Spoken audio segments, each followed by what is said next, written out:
नमस्कार दोस्तों। आइए जानते हैं कि ईमेल कैसे लिखते हैं। और ये क्लास 10th के कोर्स ए और बी दोनों में 5 मार्क्स का क्वेश्चंस में आ सकता है, तो इसीलिए आप इसको ध्यान से देखिए। और आपने अपने स्कूलों में भी पढ़ा होगा ईमेल कैसे लिखते हैं, तो ये आपका एक तरह से रिवीजन हो जाएगा। और आप सबसे रिक्वेस्ट है कि आप चैनल्स पे अगर नए हैं तो प्लीज़ चैनल्स को सब्सक्राइब कर लीजिए और इसको लाइक कर दीजिए। तो आइए आज हम अपना टॉपिक शुरू करते हैं। तो इसमें जो सबसे पहले है कि ईमेल कितने तरह का होता है। तो ईमेल दो तरह की होती है। पहला जो होता है वो फॉर्मल ईमेल होता है, औपचारिक ईमेल, और दूसरा जो होता है वो इनफॉर्मल ईमेल होता है, अनौपचारिक ईमेल। तो फॉर्मल ईमेल जो होता है, औपचारिक ईमेल, ये बेसिकली ईमेल उन लोगों को लिखा जाता है जो नॉर्मली, जैसे सरकारी कंपनियों को लिखना हो आपको, सरकारी स्कूलों को लिखना हो, प्राइवेट स्कूलों को लिखना हो, या किसी अन्य अधिकारीगण को लिखना हो, तो उन सबों को अगर लिखना हो तो उसको फॉर्मल ईमेल लिखते हैं। और इनफॉर्मल ईमेल में आपके रिश्तेदार, आपके दोस्त, आपके परिवार के लोग, ये लोग बेसिकली आपके इनफॉर्मल ईमेल में आते हैं। तो आइए इसका फॉर्मेट जानने का कोशिश करते हैं, इसका फॉर्मेट कैसे होता है। तो देखिए, इसका फॉर्मेट में सबसे पहले क्या होता है कि जिस तरह से यहाँ पे लिखा गया है कि फ्रॉम, मतलब प्रेषक का नाम।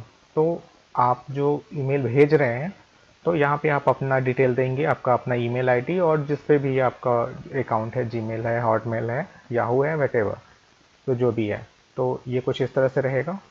टू में जो है वो आएगा आपका जिसको आप भेज रहे हैं, सरकारी कंपनी को भेज रहे हैं, दोस्त को भेज रहे हैं, किसी ऑर्गेनाइजेशन को भेज रहे हैं, ठीक है। तो उसका यहाँ पे आएगा कि जो भी उसका मेल आईडी है। और सीसी का होता है कि अगर आपको एक साथ मान लीजिए कई लोगों को ईमेल भेजने हैं, तो वो आता है सीसी में, कार्बन कॉपी में। तो उनकी ईमेल आईडी भी आप यहाँ पे लिख सकते हैं अगर आपको एक साथ कई लोगों को लिखना है तो। और जो बीसीसी होता है वो होता है ब्लाइंड कार्बन कॉपी। तो ब्लाइंड कार्बन कॉपी बेसिकली क्या होता है कि एक्चुअली क्या होता है, कार्बन कॉपी में आप जिन लोगों के भी ईमेल आईडी लिखेंगे वो सब एक दूसरे को व्यू कर सकते हैं कि किसको किसको लिखा गया है। लेकिन ब्लाइंड कार्बन कॉपी में अगर आप उनके ईमेल आईडी डालते हैं तो सिर्फ जिसको भेजे रहेंगे वही उसी का शो करेगा, बाकी लोगों का को पता नहीं चलेगा। सिर्फ उनको लगेगा कि उनका मेल आया हुआ है, वो दूसरों का नहीं देख पाएंगे। और उसके बाद आ जाता है सब्जेक्ट, विषय। विषय में जो भी आपका विषय है, जिसको भी आप लिख रहे हैं, औपचारिक या अनौपचारिक में जिसको, तो यहाँ पे विषय लिखना है कि वो क्या विषय है, सब्जेक्ट क्या है। उसके बाद अभिवादन लिखते हैं। जैसे मान लीजिए आप अपने दोस्त को लिखेंगे तो जैसे प्रिय दोस्त या प्रिय मोहन, जो भी है। और अगर आप किसी इंस्टीट्यूशन वगैरह को लिख रहे हैं तो वहाँ पे आप महोदय से शुरू करेंगे। तो इस तरह से होता है। और उसके बाद फिर मुख्य विषय वस्तु आ जाती है। समापन भी उसी तरह लास्ट में आप समापन करेंगे। अटैचमेंट में अगर कुछ है, जैसे मान लीजिए कि आप अपने दोस्त को, आप अपने घर में किसी की शादी पे बुला रहे हैं, तो मान लीजिए शादी का कार्ड जैसे अटैच करना है, तो अटैच में शादी का कार्ड आप अटैच कर सकते हैं। और लास्ट में जो भेजने वाला होता है उसका यहाँ पे नाम आ जाता है। तो ये बेसिकली फॉर्मेट है। और नेक्स्ट पे आ जाते हैं, एक जैसे एग्जांपल ले लेते हैं कि लेट से कि जैसे बेसिकली जो आता है आपके एग्जाम में भी आता है, वो आता है 100 शब्द में, और या 80 से 100 शब्द के बीच में कोई भी हो सकता है। 80 से 100 शब्द में आपको बोला जाएगा कि ईमेल लिखने के लिए। तो मैंने एक एग्जांपल दे दिया है कि बर्थडे पार्टी में आपको आप निमंत्रण दे रहे हैं अपने दोस्त को, तो आप कैसे ईमेल लिखेंगे। तो लाइक जैसे कि हमने ऊपर फॉर्मेट में देखा कि फ्रॉम में जो भी है आप लिख रहे हैं, तो आप अपना ईमेल आईडी यहाँ पे डालेंगे, XYZ जो भी आपका ईमेल आईडी है। और फिर टू में जिसको भेज रहे हैं, जिस भी दोस्त को भेज रहे हैं, उसका ईमेल आईडी डालेंगे। अगर सीसी करना है, अगर और भी कुछ दोस्तों को आप भेज रहे हैं तो आप सीसी में डाल सकते हैं। या और आप चाहें कि नहीं, दूसरों को पता ना चले कि आप किसको और भेज रहे हैं, तो आप बीसीसी में डाल सकते हैं। तो ये है, विषय डाल सकते हैं, सब्जेक्ट, कि आप पार्टी के लिए निमंत्रण दे रहे हैं। अभिवादन में यहाँ पे प्रिय, क्योंकि दोस्त को लिख रहे हैं, ठीक है। तो ये एक आपका जो है वो इनफॉर्मल मेल है। तो दोस्त को लिख रहे हैं तो दोस्त को प्रिय दोस्त या प्रिय मोहन, प्रिय राम, जो भी है वो लिखना है। और मुख्य विषय वस्तु, ये एक्चुअली आपको एग्जाम में ये सब नहीं लिखना है। मुख्य विषय वस्तु आपको यहाँ से लिखना है कि मुझे लगता है कि आपको मेरे जन्मदिन याद होगा, और ऐसे करके आप लिख सकते हैं। जो भी आप लिखना चाहें आप अपने अकॉर्डिंग शब्द का चुनाव कर सकते हैं।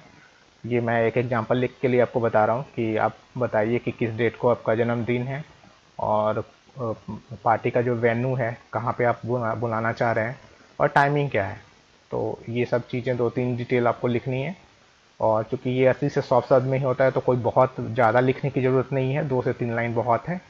और समापन में आप लास्ट में लिखिए कि हाँ, आपको बर्थडे में ज़रूर आना है। ठीक है। अटैचमेंट में अगर आपने कुछ कार्ड वगैरह बनाया हुआ है तो आप कार्ड अटैच कर सकते हैं, और लास्ट में फिर आपका सिग्नेचर आ जाएगा। तो कुछ इस तरह से होगा। तो ये एक हो गई। दूसरा एक और एग्जांपल मैं दे देता हूँ फॉर्मल का। फॉर्मल में मान लीजिए कि कोई सोसाइटी है और उसमें सीवर का जो है वो मरम्मत करवाना है, तो उसके लिए 100 शब्द में आपको ईमेल लिखना है। तो आप उसको कैसे लिखेंगे? तो पहले तो आप अपना जो है मेल आईडी लिखेंगे। ठीक है। उसके बाद 2 में जहाँ आपको भेजना है वहाँ का मेल आईडी लिखेंगे, और सीसी में अगर किसी और को भी उसको लगाना चाहते हैं उस कार्यालय और उसके जो भी स्टाफ हैं उसमें किसी और को भी ऐड करना है तो आप यहाँ पे ऐड कर सकते हैं। बीसीसी भी वैसे ही होता है, जैसे मैंने बता दिया, ब्लाइंड कार्बन कॉपी होता है। इसमें आप किसी का भी मेल देंगे तो ऊपर वालों को नहीं दिखेगा। और विषय में आप सब्जेक्ट में आप डाल दीजिए कि सीवर मरम्मत के अनुरोध हेतु, या जो भी आप अपने अकॉर्डिंग थोड़ा बहुत आगे पीछे आप अपना सब्जेक्ट ले सकते हैं। और अभिवादन में, और ये अभिवादन मैंने लिखा है, आपको नहीं लिखना है, आपको सीधे हम महोदय जी या महोदय ऐसे करके शुरू करना है। ठीक है। उसके बाद फिर और नीचे आ जाइए, और मुख्य विषय वस्तु जो होगा ये आपको एग्जाम में मैंने लिखा है, पर आपको यहाँ से लिखना है कि शर्मा सोसाइटी का जो मुख्य सीवर है वो टूट गया है, या जो भी आप अपने अकॉर्डिंग लिखना चाहें। गंदा पानी जो है वो सड़क पे आ गया है, तो और उससे बदबू फैल रही है। इस तरह से आप 2-3 लाइनों में अब अपना लिख सकते हैं, क्योंकि ये आप लोग को जो एग्ज़ाम में आएगा वो ज़्यादा बड़ा नहीं होना चाहिए, क्योंकि आपको समय का भी ध्यान रखना है। आपको बेसिकली 5 मार्क्स का है, तो आप जितना भी जल्दी ख़त्म कर सकते हैं। और हाँ, ये एक्यूरेट होना चाहिए। आप चाहें तो इसको बॉक्स में भी बंद कर सकते हैं, और लाइनिंग भी खींच सकते हैं, वो भी एक अच्छा ये रहता है। और फिर समापन में जैसा है कि मुझे आप आशा है कि आप इसको जल्दी पूरा कर देंगे, और इसके लिए आपको धन्यवाद, ऐसा करके आप लिख सकते हैं। कुछ आप फोटोज वगैरह अटैच करना चाहते हैं तो आप लिख सकते हैं अटैचमेंट में, जो फोटोग्राफ्स है वहाँ का दे सकते हैं कि वो कैसा टूटा हुआ है, और लास्ट में आपके सिग्नेचर्स आ जाएंगे, आपके नाम आ जाएंगे। तो बेसिकली ईमेल का यही फॉर्मेट है, और इस तरह से जो है आपको ईमेल लिखना है। और ये 5 मार्क्स का ज़रूर से चांसेस रहते हैं आपके कोर्स ए और बी दोनों में ये आते हैं बोर्ड एग्ज़ाम में। तो इसको एक बार से ज़रूर से आप ये कर लें, इसकी प्रैक्टिस कर लें, और ये आपके लिए बहुत इम्पॉर्टेंट है।